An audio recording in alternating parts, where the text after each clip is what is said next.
Welcome to our channel, where stories come to life. In this video, we will explore spine-chilling accounts of supernatural experiences shared by real people. Get ready to delve into the depths of the unknown and feel shivers down your spine as we enter the realm of the inexplicable. So, hold on tight and be prepared for a hair-raising journey. This event occurred in 2017. That year, I was working from 5:30 p.m. until midnight. After work, I sometimes stopped by my father's house, which was very close to my workplace, and also at a friend's house. At my friend's house, we used to chat, watch movies, and then I would head home, which was in the same neighborhood. When leaving late from my friend's house, I usually took a taxi home. However, on a specific day, I realized I had forgotten my debit card and was out of cash. I didn't want to go up to my friend's apartment to ask for it, so I decided to walk home instead. From my friend's house to mine, there was about a half-hour walk, as we lived in downtown Sao Paulo. The path wasn't too deserted, as there were several pizzerias, a 24-hour bakery, and some open bars, ensuring some movement. My friend lived in an area near the main avenue, in front of a building with a dark history. I wasn't afraid of the area, as I had already worked in a tall building nearby. One day, while crossing the street, I saw a man approaching quickly. He was tall, had an athletic physique, fair skin, and straight black hair. He was wearing a white tank top and shorts of the same color, along with sneakers. Initially, I thought he might be a mugger, which terrified me. Strangely, despite the night's heat, I felt a cold shiver run down my spine as he approached. I decided to run and took refuge in the entrance of a building where the doorman usually stayed 24 hours. I waited for the man to pass, but to my surprise, he simply disappeared. He didn't pass by the street ahead or return in the same direction. Upon arriving home, I recounted the incident to my friend, who had also witnessed unexplainable events before. He mentioned the time I left his house, almost 3 a.m., questioning what someone would be doing exercising at that hour and in that strange location. Despite trying to find a rational explanation for what happened, I couldn't come up with a plausible way for the man to disappear in that manner. What I'm about to share now happened to my younger sister. She is one of the dancers for a well-known samba singer in Rio de Janeiro.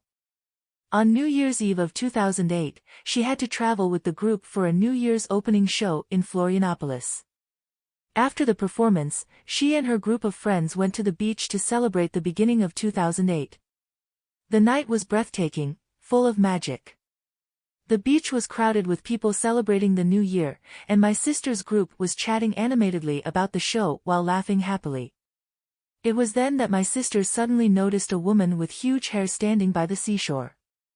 This woman stood out from the crowd because of the eccentricity of her long hair, almost touching the ground, and her light blue dress, of a style that seemed out of place in that modern context. My sister couldn't take her eyes off that strange figure, so she moved away from the group a bit to observe her better.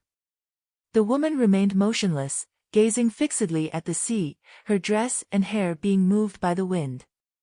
Although my sister couldn't see the woman's face because she was facing away, she felt that something was out of the ordinary. She returned to the group and mentioned the presence of the woman, but she realized that her friends couldn't see her.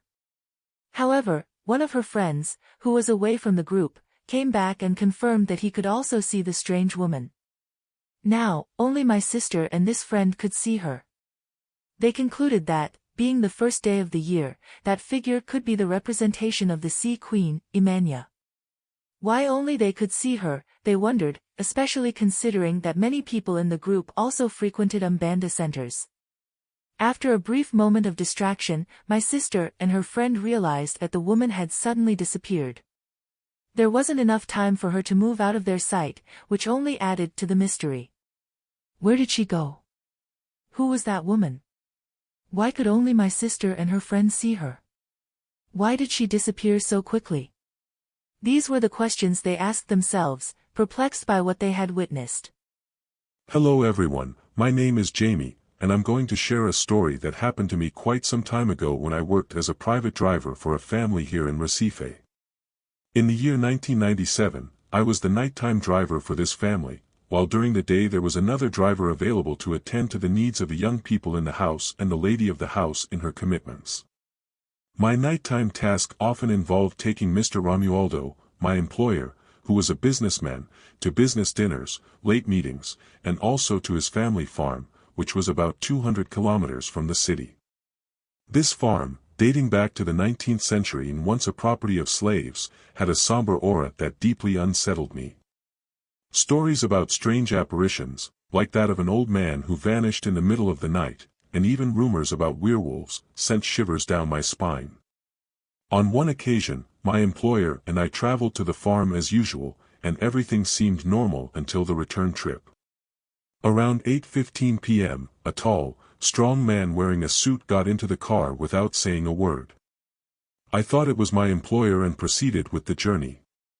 However, he remained silent throughout the entire trip, which made me uncomfortable.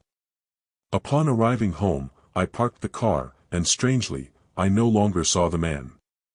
Confused, I was confronted by the lady of the house, who accused me of leaving the farm without my employer, who was furious about having to return that night. I tried to explain that he was with me in the car, but nobody believed me.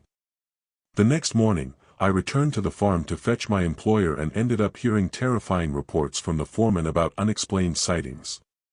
My employer decided not to fire me, understanding that some things simply have no explanation. However, I didn't want to risk encountering that strange presence again, so a month later, I resigned.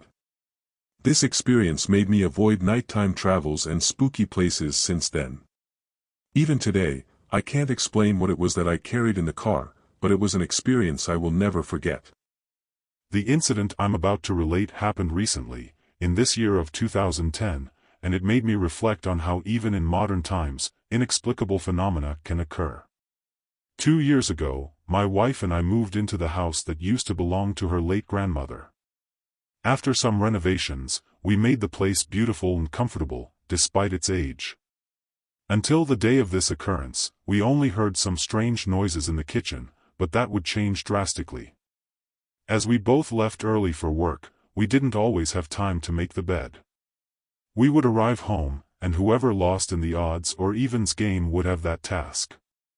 One day, when we came home tired from work, we bet as usual, and I was the winner.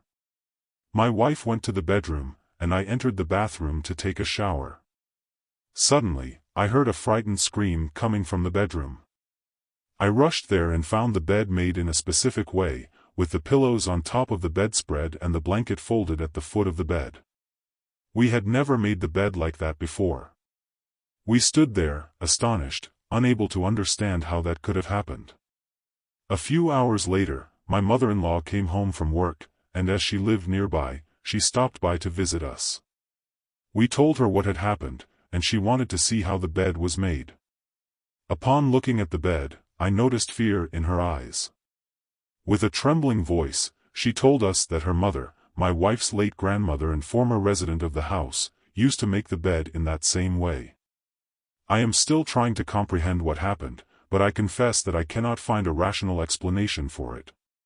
Since then, when we come home, we rush to the bedroom, but the bed has never appeared made in that strange way again. Well, I'm going to share a story that happened to me when I was 17 years old, in 2012. I was at school with my classmates when the history teacher announced that we would have a field trip that day.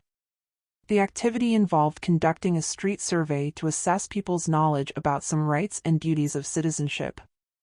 After gathering in the square in front of the basilica of our city, we divided into groups and set out to conduct the survey. It was around 8 o'clock in the morning, and the movement in the shops around was still slow. My group, composed of 4 people, decided to split up to speed up the survey. Soon, I was alone, finishing the last questions. Feeling a bit lazy, I decided to make up some false answers to finish more quickly. As I was writing, I heard a deep and nearby voice behind me saying, That. Startled, I looked around quickly, but there was no one within 20 meters of me. The only people were sitting on some benches in the square, a little further away. Still stunned, I looked around again, but I didn't see anyone. That deep and eerie voice urging me to continue with the false answers. Why? A few days later, in a conversation with classmates, I learned that there had been sightings of intriguing visions during the night in front of the church. Famous figures who helped found the city were also seen around the cemetery. Could it be possible that one of these mysterious creatures that some people spotted during the night in that place was trying to communicate with me? We thank you, our amazing viewers, for joining us on this journey through the world of terror and the supernatural. Without you, none of this would be possible. Keep sending in your stories and sharing your comments. Don't forget to leave a like if you enjoyed the video and subscribe to the channel to not miss the next episodes. Until next time, may your dreams be free of nightmares.